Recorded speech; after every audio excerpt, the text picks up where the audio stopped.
I want to chime in on this Tommy Sotomayor ordeal that took place in Harlem.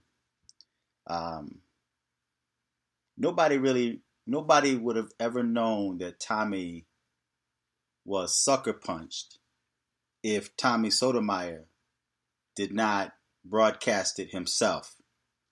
And it's quite interesting that although he broadcasted himself, nobody really seen a punch. I didn't see no punch.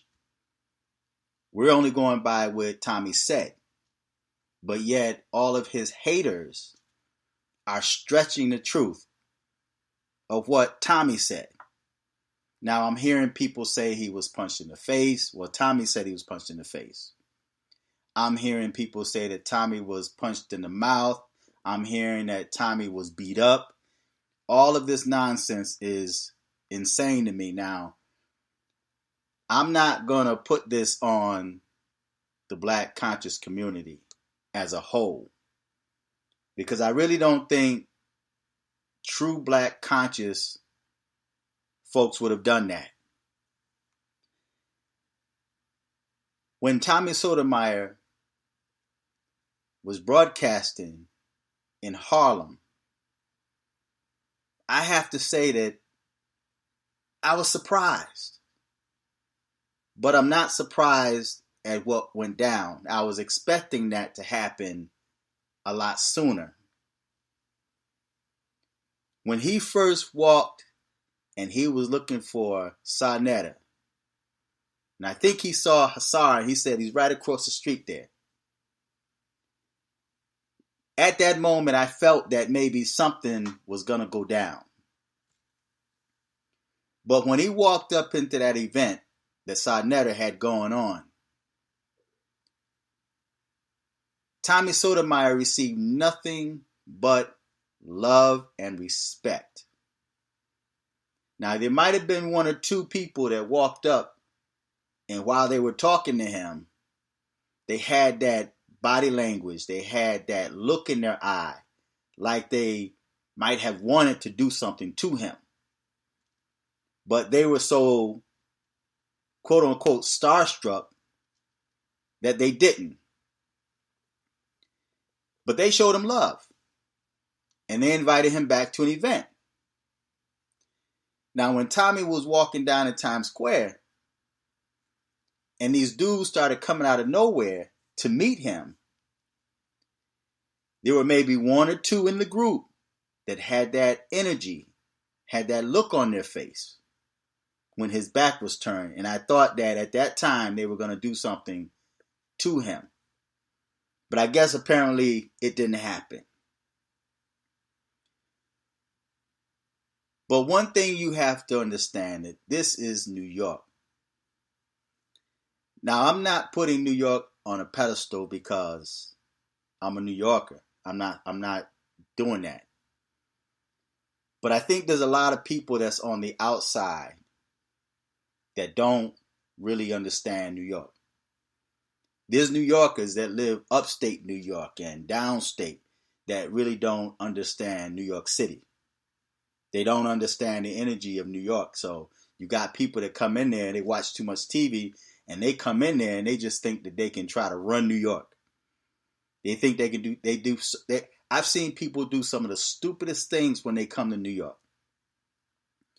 Now, Tommy coming to New York saying, I'm in New York, I'm walking the street. Now, I've seen him do this with other places that he went to. And afterwards, he made a video saying that I came to your town and nothing happened to me. And he was bragging about that.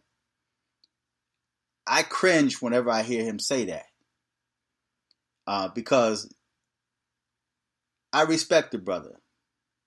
I like Tommy Sotomayor. I like watching his content. I have nothing against Tommy Sotomayor. He's doing what all of us YouTubers do. He get on camera and he voice his opinion. He's got a right to voice his opinion, but for some reason, and I think that a lot of times it's because of jealousy, there's a lot of black folks that don't like him. And they will talk about what he has and where's he getting his money from, and he's got this house and he's got this, and you have black people that would actually use Tommy for what they think Tommy have. And after Tommy, would maybe treat them to a meal or maybe give them a piece of money or maybe buy a laptop, then they might show some love towards Tommy.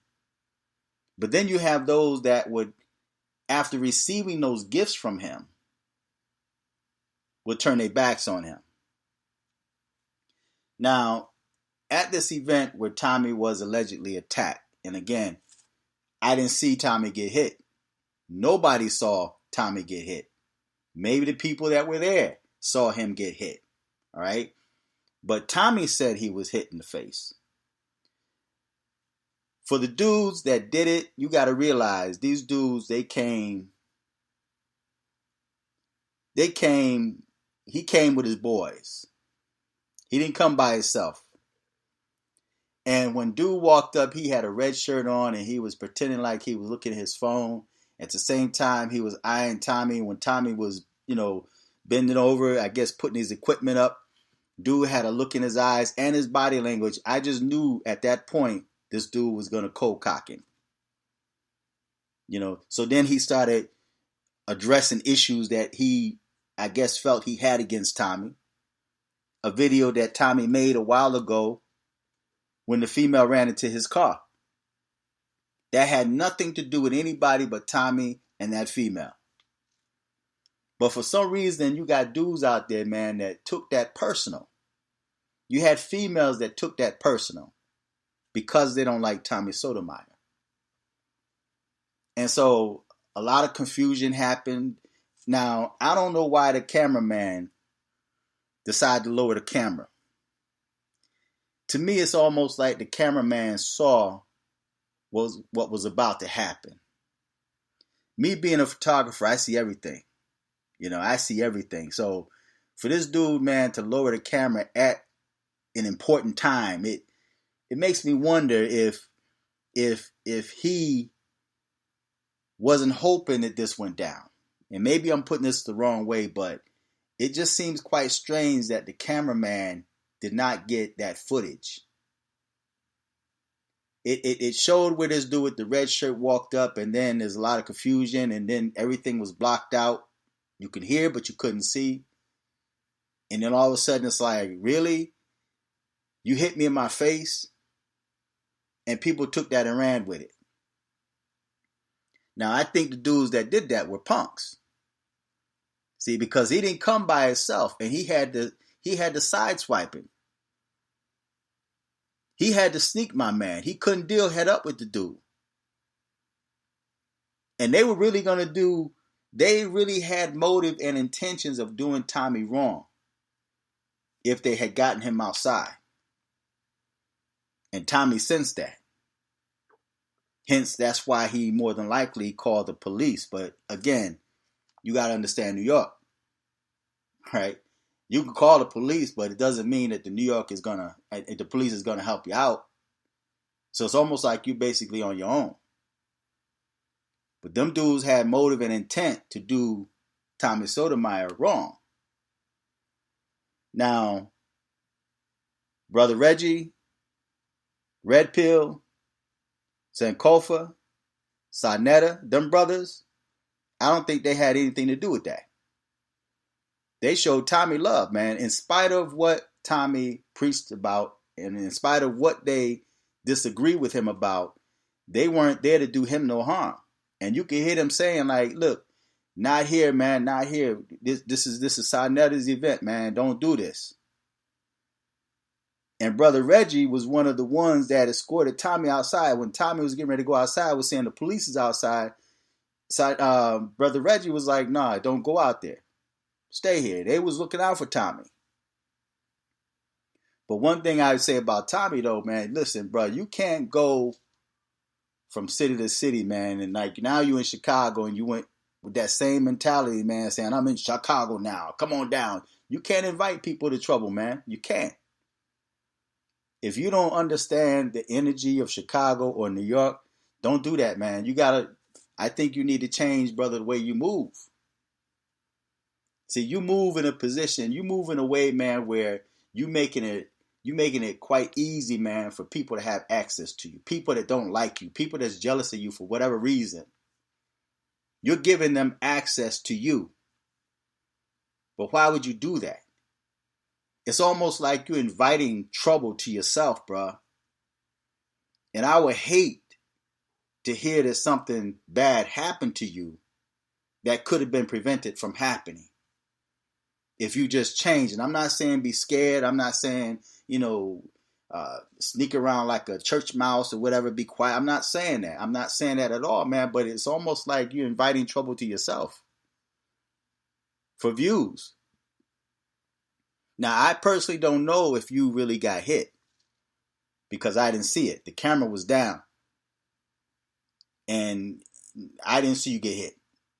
And a lot of the brothers that were there didn't see you get hit. They heard you say that somebody, sideswiped you, but nobody really seen it. Right? So I don't know. When I saw that, man, it's like I hate that happened to Tommy, but at the same time, a lot of times we create our own energy. We create our own energy by things we do and we say. There's many times, man, that there's dudes that I don't know that come under blank accounts that may make threats to me. And there's times I have said, like, look, you know where my store is at. In other words, it's like I'm not running because I know how to defend myself. But at the same time, I'm not going to put myself in a position where it's like feeding some raw meat to a caged lion. You got a piece of raw meat on a stick. The lion is behind a cage, and you're sitting there dangling that raw meat in front of that lion, knowing that he can't get to it. Well, animals have a memory that's out of this world. Because I've seen situations happen, man, like with dogs that were caged and people were picking at that dog, hitting the fence with the stick, doing things to the dog. But then one day the dog seen him loose. The dog was loose. And I think I mentioned this in a video before, man. One day the dog got loose about, like, say 6 months to a year later. And the dog seen this individual person that was picking at them behind the fence. And that dog attacked him. You sitting there messing with that dog while he's chained up. And then about a year later, you hear that chain dragging the ground. Shh. You turn around and look at that same dog. And he's going to remember you. In spite of who's around you, he's coming after you because he remembers what you did to him. But see, that's what Tommy do. But he's a grown man. He make choices for himself. If I had known Tommy was in New York, and if me and Tommy was cool like that, bro, look, I would have hung out with you, man. I would have hung out with you, and maybe hopefully what happened wouldn't have went down like it did. You know what I mean? It's good to have somebody with you, man, that's from New York, that's got your back. You know what I mean? You can't have people around you, man, that's iffy. 1 minute they like you, next minute they don't. Because those are the same kind of people that turn their backs on you, man, when you really need them the most. Those are the dudes that be like, yo, I ain't got nothing to do with this. Yeah, you fed me and you put me up in a hotel and you did this, but look, bro, that's between you. I ain't got nothing to do with this. That's your problem. That's your beef. See? So like I said, I mean, if I knew you like that, bro, we hung out and you was in New York and you told me about it, bro, I would have hung out with you. But when you get on camera, man, and you say things to certain people, man, there's a lot of internet thugs out there, man. A lot of internet gangsters. They talk a lot of crap when they behind a computer screen, but when you meet them in person, it's like they starstruck. And you ran into a lot of that. But then there's that element on there that don't really say much. They sit back and watch, and every now and then they may make a comment. But then they'll see you out, and remember, like that caged lion or that caged dog, they'll see you out and they remember what you said to them. They'll remember when you say, yeah, jump, do it. And guess what? They're gonna do it. And even if they're punks, they're gonna try to sucker punch you like the dude did, man, at that event. Which I think he was a punk. Because Tommy, he travels alone, man. That just goes to show that the man ain't scared. I think when it comes to street smarts, Tommy is not really street smart. He's not. I think that Tommy in his own way, and there's people that's going to disagree with me on this, but Tommy in his own way, man, is innocent in his heart. I think in a lot of cases, not all, but I think in many cases, Tommy means well. He's not out to try to hurt nobody, and he's not out to try to get hurt. Tommy's not looking to fight, you know. And even though he's got a gun or he has firearms, that's in the state you live in. But in New York State, and I don't know if you had your firearm with you, but in New York State, the gun laws here are quite different, especially with you coming out of state into New York City. See, New York City and New York State's laws are different. New York City have totally different gun laws than the whole state of New York. See, so when you're dealing with like upstate New York, right, and versus like New York City, the gun laws are different because there's people that may have a New York State pistol permit, but they're not allowed to bring their firearm into New York City unless they have a New York City pistol permit. Or unless you come into the city and let them know you're there and you have your firearm, you know.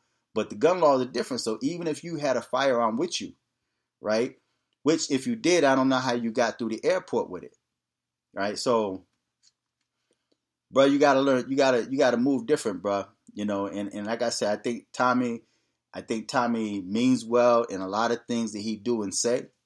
And I also don't think that he's too street smart. You know, because he ain't that type of dude. Tommy's not a thug. Tommy's not really a fighter. I'm sure that in certain circumstances he may be able to defend himself, but he's not a thug, man. He's not really a fighter like that. You know, I mean, you can make videos going to the pistol range, shooting your guns and stuff like that, man. But when it comes to real life situations, it's different, man. Is different, and you have to move different than what you are.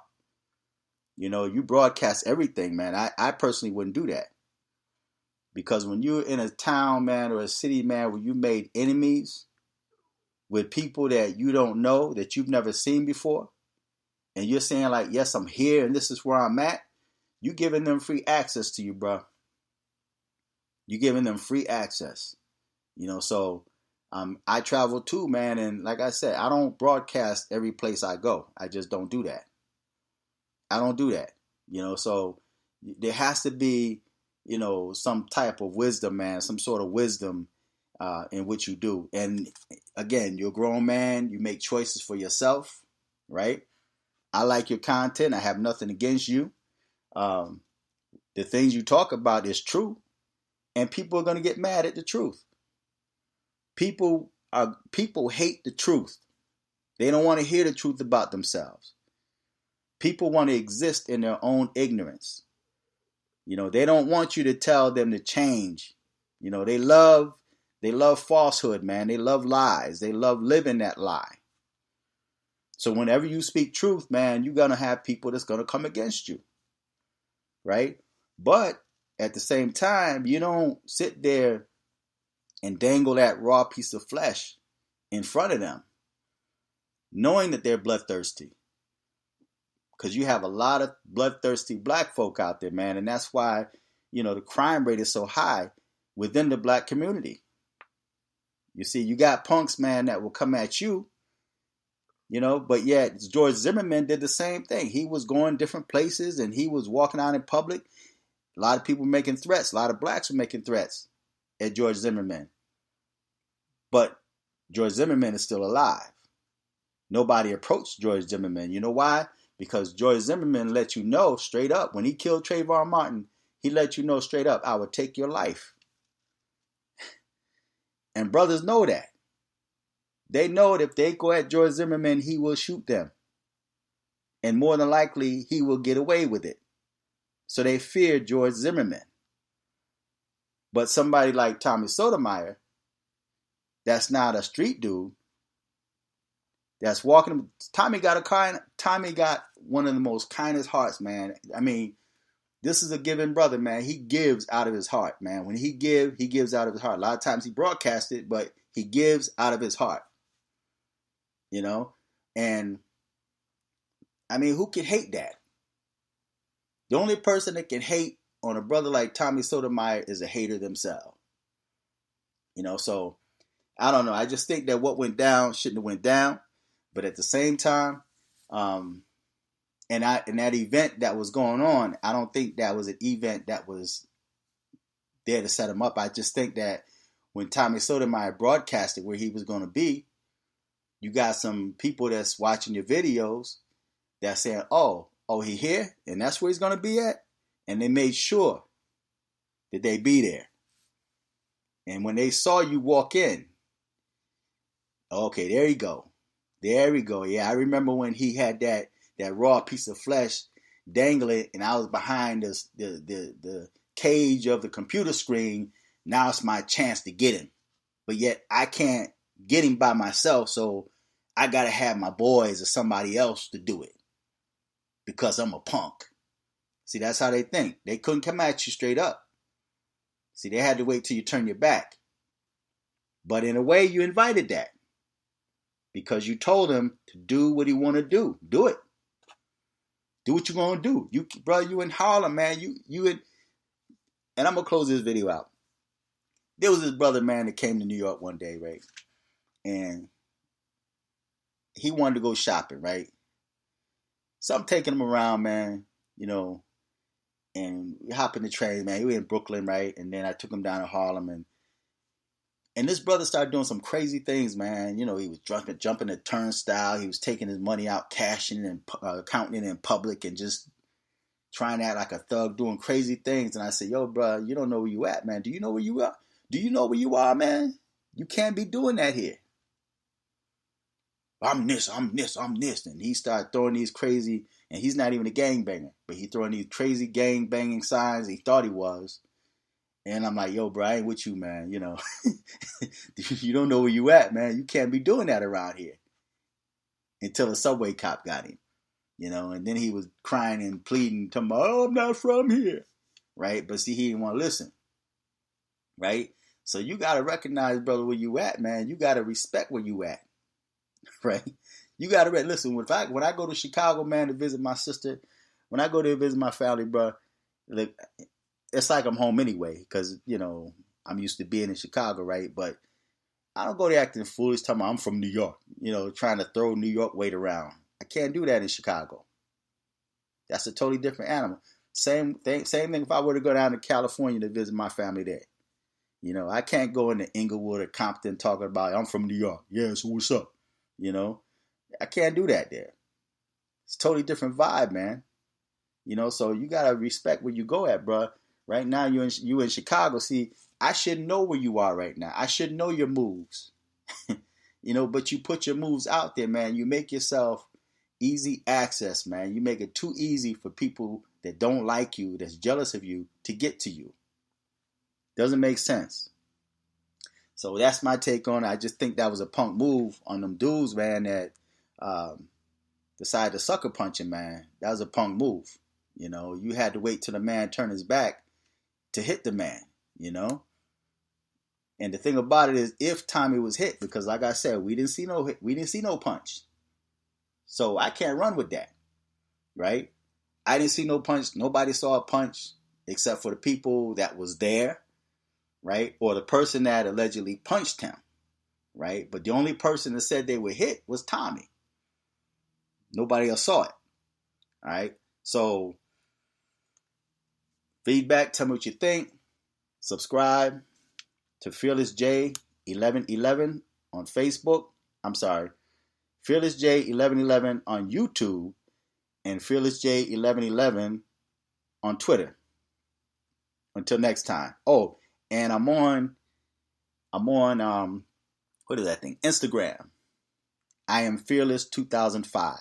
That's my Instagram. So if you got Instagram, go to Instagram.